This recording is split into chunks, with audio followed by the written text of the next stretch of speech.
경기도가 올해 7월부터 입주민 등의 갑질로 고통을 겪는 도내 경비 노동자들을 돕기 위해 경비노동자 갑질 피해 지원센터를 경기도 노동권익센터 내에 설치해 운영한다고 13일 밝혔다. 경비노동자 갑질 피해 지원센터는 이재명 지사의 민선 7기 도정 철학인 노동에 존중받는 경기 실현의 일환으로 갑질 피해를 당한 경비노동자들의 노동권 보호를 지원하는 전담 창구다. 임금 체불, 부당해고, 갑질 등의 피해를 당한 도내 경비 노동자면 전화번호 031-8030-4541로 신고해 누구나 상담을 요청할 수 있다. 운영시간은 평일 월, 금 오전 9시부터 오후 6시까지다. 경비 노동자가 상담을 요청하면 경기도가 해당 지역의 마을 노무사와 심리상담사를 배정해 법률 및 심리상담부터 실질적인 권리구제까지 모두 무료로 지원하는 방식으로 운영된다. 그 일환으로 도는 군포 S아파트에서 지난 6월 5일 발생한 유치원 원장에 의한 경비 노동자 폭행 사건과 관련 공익노무사 및 심리상담사를 신속하게 배치해 피해 경비 노동자를 지원하고 있다. 도는 갑질 피해 지원센터 외에도 그간 노동인권의 사각지대에 방치됐던 경비 노동자들의 근본적인 노동권 개선을 위한 각종 사업을 추진할 계획이다. 우선 올 하반기 공동주택 입주자 대표 및 관리사무소 소장 등을 대상으로 한 시군단위 순회인식 개선 교육을 시범 실시할 방침이다. 또한 공동주택 경비노동자 및 경비노동자 지원단체, 입주자 대표회의, 관리소장, 정책 전문가 등과 수차례 간담회를 개최, 이를 토대로 현장의 목소리가 반영된 경비노동자 노동권 개선 방안을 수립해 나가기로 했다. 김규식 경기도 노동국장은 도는 마을노무사 제도 등 그간 축적된 역량을 활용해 갑질 피해를 당한 경비 노동자들을 신속하게 지원할 것이라며 앞으로 경비, 노동자 등 취약 노동자들의 노동권 개선을 위한 다양한 사업과 정책을 발굴해 시행해 나가겠다고 밝혔다. 도는 2020년 노동에 존중받는 경기 사업의 일환으로 각 지역마다 마을 노무사를 선임하여 취약 계층을 대상으로 권리구제 지원 사업을 추진하고 있으며 감정 노동자 등을 대상으로 심리치유 지원 사업을 진행하고 있다. 다음은 도시주택 분야 정책 운영 방향 5대 추진 전략 뉴스입니다. 경기도가 2022년까지 제3 판교 테크노밸리, 경기 양주 테크노밸리, 경기 용인 플랫폼시티 등 현재 계획 중인 도내 테크노밸리를 조기 착공하고 공공임대주택 20만 호 공급 등 도민이 살고 싶은 행복한 도시 조성을 추진한다. 홍지선 경기도 도시주택실장은 12일 이런 내용을 담은 민선 7기 후반기 도시주택 분야 정책 운영 방향을 밝히면서 경제위기 회복력을 키우고 사람과 환경이 어우러져 지속가능하게 공존할 수 있는 건강한 도시, 보편적 주거복지가 구현되고 부동산 분야의 공익기능이 강화된 도시를 만들겠다고 말했다.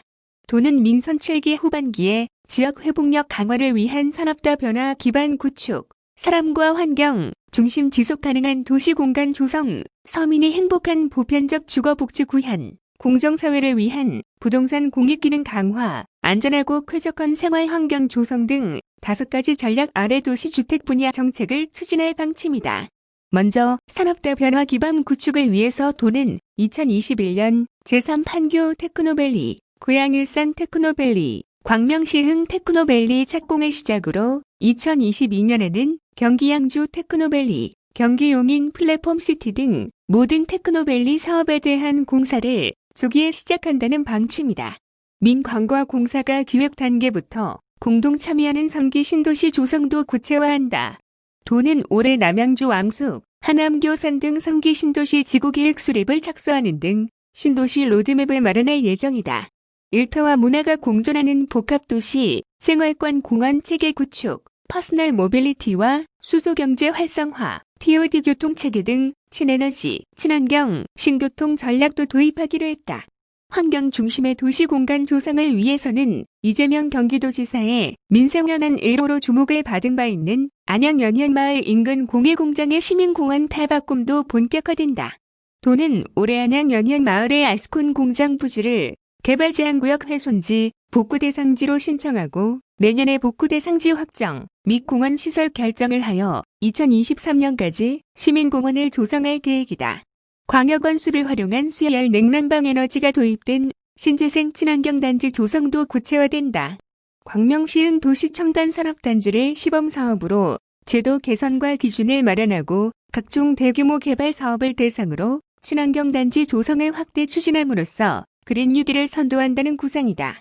서민주거복지 구현을 위해서는 2022년까지 공공임대주택 20만 호를 공급한다.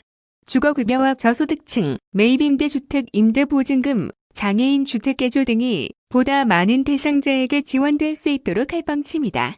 청년, 신혼부부 등 계층별 맞춤형 행복주택도 안정적으로 공급할 계획이다. 2022년까지 경기 행복주택 1만 호를 공급하고 포스트 코로나 시대를 대비한 스마트 원패스 시스템 등 비접촉 주거 환경을 도입하기로 했다. 스마트 원패스 시스템이란 스마트 키를 통한 공동 현관 자동 개방, 승강기 호출 등 비접촉 생활이 가능한 시스템을 말한다. 부동산 공익 강화를 위해서는 이 지사의 핵심 공약 중 하나인 공공개발이익 도민환원제를 확대할 계획이다. 경기도는 광교 신도시 경기 융합타운과 평택, 파주 지역 균형 개발, 3단, 다산 신도시를 대상으로 도민환원제를 시행한 바 있다. 공공개발이익 도민환원제는 각종 개발 사업으로 발생되는 개발이익이 특정 집단에 과도하게 사유화되는 것을 막고 이를 재원으로 임대주택이나 공공시설에 재투자해 도민을 위해 사용하는 제도다. 도는 관련 법령 개정을 추진하는 한편 신규 사업을 대상으로 후보지 발굴을 추진한다는 방침이다. 기획부동산 모니터링 시스템 운영으로 불법 행위를 철저하게 찾아내고 토지거래 허가구역 핀셋 지정을 통해 기획부동산 토지 투기를 원천 차단하는 한편 저소득 주민을 위한 부동산 중개보수 지원 사업도 지속적으로 추진한다. 취약지역 범죄 사전 예방 인프라를 구축하기 위한 범죄 예방 도시 환경 디자인 사업으로 매년 5곳을 선정해 2022년까지 총 25곳을 추진할 방침이다. 또 취약계층이 이용하는 노후, 공공건축물의 그릴리 모델링을 통해 건물에너지 소비자 감과 취약계층 보호, 일자리 창출을 유도한다는 계획이다. 홍지선 실장은 민선 7기 전반기 동안 공공개발이익 도민환원제 도입, 관리노동자 휴게공간, 조성, 토지거래 허가구역 지정 등 공정위 도시주택 정책에 실현될 수 있도록 노력해왔다면서 후반기에는 주민의 입장에서 불편하고 부족한 곳을 먼저 살펴 그에 맞는 적합한 대책을 적극적으로 추진해 나가겠다고 말했다. 다음은 미인증 신기술 컨설팅 체계 뉴스입니다. 경기도가 도민에 제안하는 미인증 신기술을 적극 발굴해 사업화를 촉진하는 새로운 체계를 마련했다. 전문가 평가를 통해 성공 가능성이 높은 아이디어는 본격적인 기술 개발이나 특허 등록을 지원할 계획이다.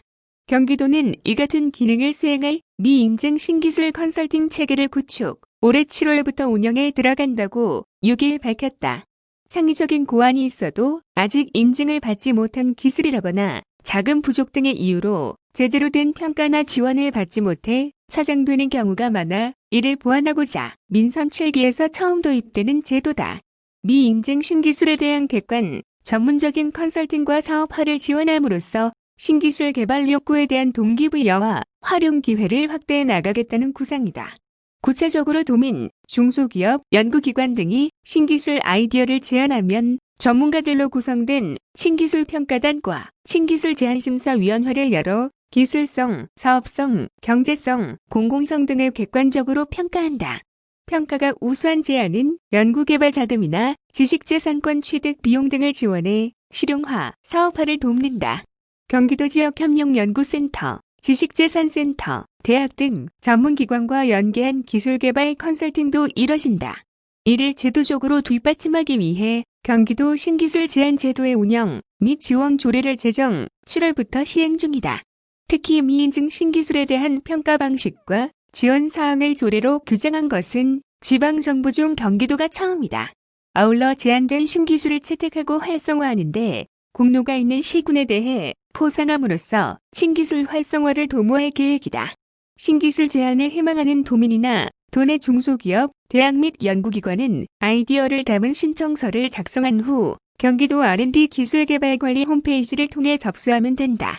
접수는 연중 상시 진행된다. 도 관계자는 창의적인 기술 아이디어 하나가 창업과 고용 창출은 물론 지역 경제까지 살리는 초석이 될 수 있다며 이번 사업을 통해 좋은 아이디어이지만 아직 빛을 보지 못한 숨은 보석 같은 신기술들을 발굴하는 데 주력할 것이라고 밝혔다. 자세한 사항은 경기도경제과학진흥원 과학기술지원팀로 문의하면 된다.